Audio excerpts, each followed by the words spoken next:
J'ai des travaux de rénovation dans ma maison et bien sûr j'ai dû m'intéresser aux coûts. Alors on va regarder comment MS Project nous aide pour la gestion des coûts. Afin de pouvoir traiter des coûts dans MS Project, j'ai pris ici la vue de Gantt et la première chose que je dois faire, c'est ajouter la colonne qui est celle des coûts.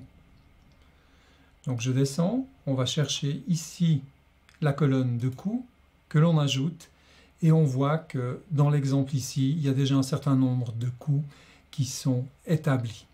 Ça c'est parce que j'ai déjà fait une partie du travail. Maintenant, avant que je puisse aller plus loin avec vous, il va falloir que l'on passe dans la partie du tableau des ressources. Et là, dans MS Project, comme simplement dans le cas des ressources, il y a différents types de ressources et c'est ce que je dois regarder maintenant avec vous.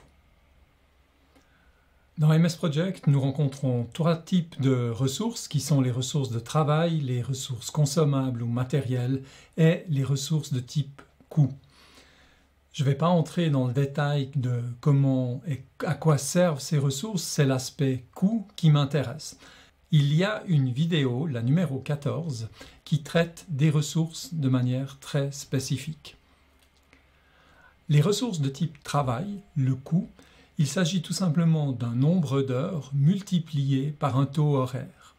Il peut également s'agir du nombre de journées multiplié par un taux quotidien. Un exemple, c'est typiquement un ouvrier que vous allez payer à l'heure, ou ça peut être par exemple une employée de maison qui est payée à l'heure. C'est ce que l'on va mettre sous des ressources de type travail. On peut également mettre les consultants, des développeurs qui font un travail avec un prix à la journée. Ça peut aussi être des ressources de type travail. Les ressources de type matériel, elles, signifient qu'il y a une notion de quantité multipliée par un prix unitaire. Un exemple, c'est dans le cadre de la construction d'une maison, on peut avoir besoin de béton pour faire des dalles, par exemple. On aura un prix du béton livré, disons de 200 € le mètre cube. Donc si j'ai besoin de faire un sous-sol et qu'il me faut 10 mètres cubes de béton, je vais faire 10 fois 200 €, donc j'aurai un coût de 2000 € et ceci représente ma ressource de type matériel, ou plus exactement le coût de ma ressource de type matériel. Concernant les ressources de type coût, ce sont des coûts fixes. Ça veut dire que c'est des notions où il y a simplement la notion de coût. Il n'y a pas la notion de durée, il n'y a pas la notion de quantité d'unité. L'exemple type dans le projet de rénovation, c'est que les artisans m'ont fait des offres que j'ai accepté, par exemple pour la menuiserie. Et finalement, pour moi, du point de vue de la gestion, c'était très simple de considérer tout ça simplement comme une ressource de type coût. De cette manière-là, je n'avais pas besoin d'entrer dans le détail de comment ils allaient réaliser les choses. La seule chose qui m'intéressait, c'est de savoir dans le fond ce qu'ils faisaient et combien cela allait me coûter. Donc ça, c'est l'exemple type d'une ressource de type coût. J'ai donc ici mon projet de rénovation avec les 4 phases classiques, à savoir l'initiation, la planification, l'exécution et la clôture. Ce qui nous intéresse ici au point de vue des coûts, c'est la partie exécution, donc je me concentre sur cette partie-là, dans laquelle il y a les travaux de menuiserie, de plomberie, il y a du carrelage, l'électricité, le mobilier pour la cuisine, le mobilier pour la salle de bain, peinture et des travaux divers, et puis le suivi des travaux. Et finalement, il y aura une clôture avec une réunion de fin de chantier. Pour ça, je vais tout d'abord maintenant aller regarder ce qu'il en est du tableau des ressources. Dans le tableau des ressources, j'ai déjà préparé. Donc la première ressource, c'est moi-même qui vais agir en tant que chef de projet, donc Project Manager. Je serai une ressource de type travail, donc je me suis qualifié comme étant ici une ressource de type travail. Et la particularité des ressources de type travail, c'est qu'elles vont définir un taux horaire. Donc je me suis défini un taux horaire de 100 €. Je n'ai pas défini de taux horaire pour les heures supplémentaires. Vous pouvez aussi le faire. Ici, on a la possibilité de définir un coût par utilisation. Donc le coût par utilisation est indépendant du nombre d'heures ou du nombre de journées travaillées. Pour une ressource de type travail, c'est tout ce qu'il est nécessaire de faire. Je vais prendre la deuxième ressource de type travail qui est ici en bas, qui est l'aide externe qui va m'aider dans ce projet. Donc de la même manière, je l'ai défini comme étant une ressource de type travail et ici son taux horaire est de 50 €. Je n'ai pas défini de taux pour les heures supplémentaires et le coût d'utilisation non plus. Pour donner une illustration d'un coût d'utilisation, vous pourriez avoir une entreprise qui vous facture ses collaborateurs à l'heure avec un forfait de déplacement. Donc dans le coût par utilisation, on pourrait avoir le forfait de déplacement par exemple. Ensuite de ça, j'ai d'autres ressources qui sont des ressources qui sont les artisans que j'ai eus. Donc les menuisiers, comme je l'ai dit, ils m'ont fait une offre que j'ai acceptée, donc c'est une ressource de type coût. De la même manière, le plombier est aussi une ressource de type coût, l'électricien est aussi une ressource de type coût, ainsi que les peintres. Les carreleurs ont une manière de procéder qui est un petit peu différente, c'est-à-dire qu'ils vont me demander un prix au mètre carré posé. Donc c'est une ressource de type consommable. Donc maintenant, on va regarder comment on introduit les montants et les coûts pour ces différentes ressources dans ce projet. En ce qui concerne les carreleurs, il était nécessaire de poser une chape liquide sur le sol avant de pouvoir poser le carrelage. Donc la chape liquide, ça a été un forfait qui est de 150 €. Donc on doit la poser une seule fois, c'est ce que représentent les 150 € qui se trouvent ici par coût par utilisation. Ensuite, ici, on a un coût par mètre carré de carrelage posé qui est de 30 €. Concernant le tableau des ressources, c'est tout ce que nous avons à faire pour le moment. Nous pouvons retourner dans le diagramme de Gantt. Alors, je vais directement m'intéresser au carrelage qui est ici. Je vais prendre avec le bouton de droite l'information sur le carrelage et on voit ici au niveau des ressources. Donc je vais aller ici chercher la ressource qui sont les carreleurs. Vous voyez que ici on a un nombre d'unités qui est 1. On va poser dans le cadre de cette rénovation 30 mètres carrés de carrelage, donc je vais passer l'unité ici à 30. Je vais ici en bas dire OK et on va voir ce qui va se passer. Donc on voit ici un prix qui est de 1050 €. Si on se souvient bien, il s'agit de 30 mètres carrés de carrelage à raison de 30 € l'unité, ce qui fait bien 900 €. Maintenant, ici, on en a 1050, donc soit 150 € de plus. Donc ces 150 € représentent le coût par utilisation qui est équivalent à la pose de cette chape liquide. Donc on a bien un total de 1050 €. Donc ça, c'est l'utilisation typique d'une ressource dite de type matériel, où on a l'élément d'unité, plus éventuellement un forfait par utilisation. On remarquera encore que ici, avec la ressource carreleur, est venu s'afficher le nombre d'unités utilisées, soit les 30 que nous avions. Nous passons maintenant aux ressources de type travail, et je vais prendre ici en bas ce que sont les travaux divers qui seront réalisés par cette aide extérieure. Alors, j'ai ici en haut l'aide externe que j'associe à ce travail-là, donc j'applique la ressource et vous voyez que immédiatement les 300 heures de travail estimées pour cette ressource sont calculées, soit ça correspond à 15 000 € avec un taux de 50 € de l'heure. Ensuite, ici en dessous, vous voyez que j'ai fait une attribution du Project Manager à un taux de 25%. Ceci est un petit peu plus complexe à voir. Ce sont les ressources allouées à temps partiel. L'explication, c'est la chose suivante, c'est que je ne pouvais pas être à disposition de ce projet tous les jours. Il n'y a que certains jours de la semaine où je pouvais être là. Donc, je me suis défini comme une ressource à temps partiel.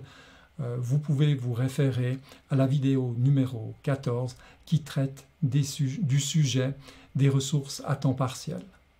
Bien, maintenant nous allons aborder les ressources de type coût. Et ici, il y a la menuiserie.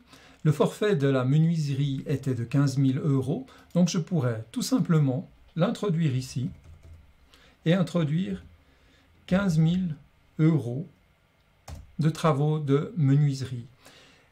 Vous voyez au fur et à mesure que la tâche récapitulative ici, qui est exécution, est incrémentée, est augmentée, ainsi que la tâche récapitulative intitulée rénovation, qui est le nom du projet. Et c'est cette tâche récapitulative de l'ensemble du projet qui, elle, va contenir le coût du projet. Dans ce projet, je n'ai pas attribué de valeur à la partie initiation et je n'ai pas non plus attribué de montant à la partie planification. Je vais maintenant procéder avec la plomberie. Alors la plomberie, je vais la réaliser d'une autre manière, bien que ce soit une ressource de type coût. Donc je vais venir ici dans la partie information. Et vous voyez que dans la partie information au niveau des ressources, je peux ici dire que c'est le plombier. Ensuite, ici, je peux donner une valeur de coût de cette ressource de 6 000 €.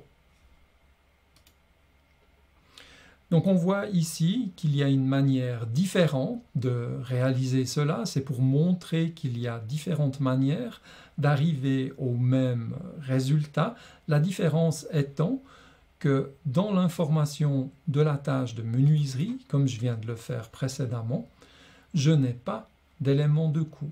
Donc je ne peux pas ouvrir la tâche et dire cette tâche me coûte cette valeur-là. Je suis obligé d'aller dans le diagramme de Gantt pour voir le montant attribué ou le montant correspondant au coût de la tâche en question. Donc ce que je viens de vous montrer pour la plomberie est une manière que je préfère, mais elle n'est pas obligatoire. Pour l'électricité, je dois attribuer la ressource, donc ce sont les électriciens, et le coût était également de 6 000 €. Je saute aux travaux de peinture. Donc pour les travaux de peinture, je vais utiliser les peintres. Et le montant, le coût, est de 2 500 €.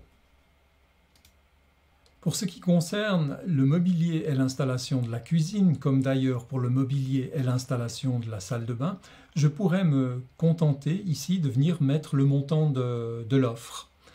Maintenant, je préfère travailler autrement, je préfère revenir dans la partie des ressources, tableau des ressources, et définir une nouvelle ressource de type coût. Alors je vais tout simplement l'appeler cuisine, avec ici un type coût. Vous voyez qu'il n'y a pas de montant à mettre là. Et puis, je vais également définir une autre ressource que j'appelle salle de bain et qui est également de type coût. Une fois que ça c'est fait, je peux repasser dans le diagramme de Gantt et ici, je viens sur ma tâche d'installation du mobilier et de la cuisine. À ce moment-là, je sélectionne ma ressource cuisine et ici, je peux mettre le montant de 10 000 €. Je fais de même pour la salle de bain où je viens aussi ici sélectionner la ressource salle de bain avec ici un montant de 6 000 €.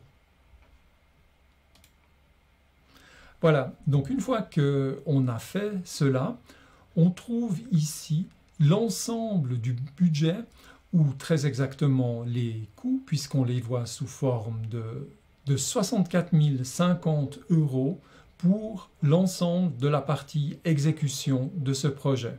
Avec cela, on voit que le projet coûte 64 050 €, tout au moins dans sa phase exécution, et que pour chacune des tâches, qu'elle ait été réalisée par une ressource de type travail, consommable ou coût, on a un coût qui s'est calculé et qui s'affiche ici, et le total du projet aujourd'hui, c'est 64 050 €.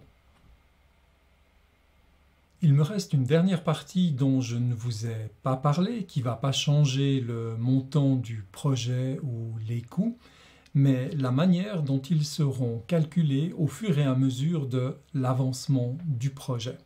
C'est-à-dire que ici, nous trouvons la colonne allocation dans laquelle, pour le moment, tout a été alloué de manière proportionnelle. C'est-à-dire que le coût va être calculé proportionnellement à l'avancement du projet. À savoir que les menuiseries vont durer 3 semaines sur un laps de temps de 15 jours de travail. MS Project peut lui calculer et vous dire combien ça a déjà coûté au bout d'une semaine de travail. Donc grosso modo 15 000 €, donc 5 000 € au bout de la première semaine. C'est ce que MS Project va faire quand vous lui dites que vous souhaitez travailler avec une allocation de manière proportionnelle. Si par contre les menuisiers vous disent « nous souhaitons être payés en totalité avant le début des travaux », alors vous allez devoir choisir l'allocation de type début ici. Et MS Project comprend de cette manière que ce montant-là est dû même avant le début des travaux. Si au contraire, vos menuisiers venaient à vous dire qu'ils veulent être payés uniquement à la fin des travaux, c'est pour ça que vous avez la troisième option ici qui est la fin. Ceci est important pour la gestion des liquidités dans un projet. Donc être bien attentif à cette allocation ici des coûts, à quel moment ces coûts sont réellement dus. Avec cela, je vous ai montré comment on utilise les 3 types de ressources et comment on calcule leurs coûts et comment on les utilise dans un projet. Donc si vous avez des questions, n'hésitez pas à les poser. Vous avez apprécié la vidéo, donc vous pouvez mettre des likes. N'hésitez pas à vous inscrire, à partager ces vidéos. Pour moi, c'est tout un plaisir de pouvoir partager avec vous. Allez, à tout bientôt. Ciao, ciao.